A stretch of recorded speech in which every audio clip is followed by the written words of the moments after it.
I would like to say before we begin, I feel like I've not had a cup of coffee this good in like a hot minute. I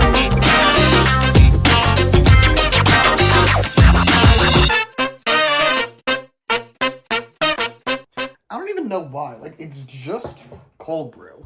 Actually, that's not true. My sister gave me story time. You can skip ahead. It's timestamped. You can skip my intro.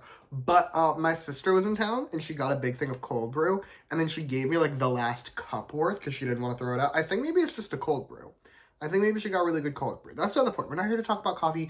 We're here to talk about ENHYPEN, specifically their debut album, Border Day 1. So, to go over how this is going to work, I'm going to run through the track list, give you my thoughts on each song, and give the album a score out of 10 at the end. However, some disclaimers before we continue. Disclaimer number 1. I've actually heard this album a lot in the last, 24 hours. I'm working on something, guys. I'm working on something. It's going to be fun. It'll probably come out when ENHYPEN's album comes out. But I'm working on something. So, I've been listening to this album a lot. And I was like, this is the one mainline ENHYPEN album that I never reviewed. So I figured we might as well get it out of the way. So that's why we're doing it, if you were wondering. Disclaimer number 2, though. Disclaimer number 2 is my standard one. Everything I say in this video is just my opinion. You do not have to agree with my opinion because music is subjective, and that is great. Alrighty, let us begin. First up, the intro song, Walk the Line. And it's our standard ENHYPEN intro bush. I mean, it's mainly a spoken intro. And if you watched really any of my other ENHYPEN reviews, all of my thoughts on these sound similar, but I'm going to say it anyway. The music is cool. I like the music. The song itself is too long, and I don't deal with it. I don't engage with this song really ever. I don't engage with any of their spoken intros really ever. I've probably heard this song twice, maybe 3 times in my entire life, including the listen for this video. Like, I don't engage with it. That's all I got. So onto the first real song, the title track, Given Taken. And this song is great, if you ask me. It's actually, can I say this? I stand by this. I wish they kept this vibe for more of their titles. I wish that they'd, kept this vibe going at least for, a year, because it's a really cool sound. Like, the verses, right? The first one starts the song off so well. It builds so perfectly with the song, and the second one is just as good. Like, the verses are great. The pre-chorus is also phenomenal, okay? The music shift for the pre-chorus, adore it. The way it becomes this, haunting vibe to it. My one complaint, I wish it was longer. The pre-chorus is really short. I wish it was longer, but other than that, it's perfect. And then there's the chorus. I actually love this chorus. I do. I'm willing to say that at this point in my life. It's cunty, and it's sexy, and it's cool. And yes, it was made by a group of teenagers. I'm aware of that. I don't care. They also made Fever, and that song is also cunty and sexy and cool, and I love it dearly. Big picture, it's good. Great even, depending on my day. My main beef with this song, I guess I'd say, is what I've already mentioned. I wish they kept this sound more. This sound is a lot more unique and distinct than what most other boy groups were doing at the time, and I wish they kept it. They didn't have to go the more generic route. Okay, next we have Let Me In, and I have a question. I would like to ask a serious question. Why was this the follow-up single? I feel like there was lore I must have forgotten because it's been 5 fucking years, but, why was this the follow-up single?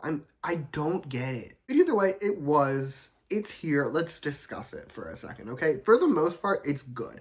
I can enjoy it if I'm in the right mood. Actually, that's not true. I enjoy it always. I enjoy it more if I'm in the right mood. But there is one part that does feel dramatically weaker, which is the chorus. I'm so sorry if you love this chorus. It just doesn't do it for me. It doesn't hit the way I want it to. As background noise, if I have this on while I'm going about my day at work, it's a delightful experience. No complaints there. However, I feel like as an active listen, something's missing, and that something is keeping it from being a chorus that I truly enjoy. The verses are much better. Personally, I prefer the first one. The first one's the stronger verse to me, but the second one is good too, and also the bridge is really good. As a whole, though, it's a fine song. A good song even on the right day. But it doesn't have single energy. It really doesn't have single power. I feel like there must have been lore that I forgot, which is why this was the follow-up single. Either way, next we have 10 Months, and I love this song. I love this song so bad. I think it's because it's the closest thing on this album to, a standard poppy pop song. But, I'm a pop girl. I'm not gonna complain about it. This song is just a fun bop. The music has this tropical vibe to it that I really like. And also the verses are pretty strong too. Personally, the second one, I love the second verse in this song. The chorus is also great if you ask me. Like, I have the time of my life to this chorus, personally speaking. In general, though, this song is not like a groundbreaking piece of music. I wouldn't even say it's a great song, but it's a fun song, and I like it. Okay, last real song is Flicker. This one I do know lore. I know lore that they did this song on Island. Please, everyone, be proud of my knowledge of lore. Thank you, thank you. I'm proud of me too. Let's get into the song now, okay? It, frankly, if you ask me, feels like a sort of precursor to Fever. It has very Fever-esque energies, especially in the chorus. Their choruses are very reminiscent of each other, at least if you ask me. Like, they're both chill and sexy, and they both fuck. I think the main difference is just that Flicker fucks less than Fever.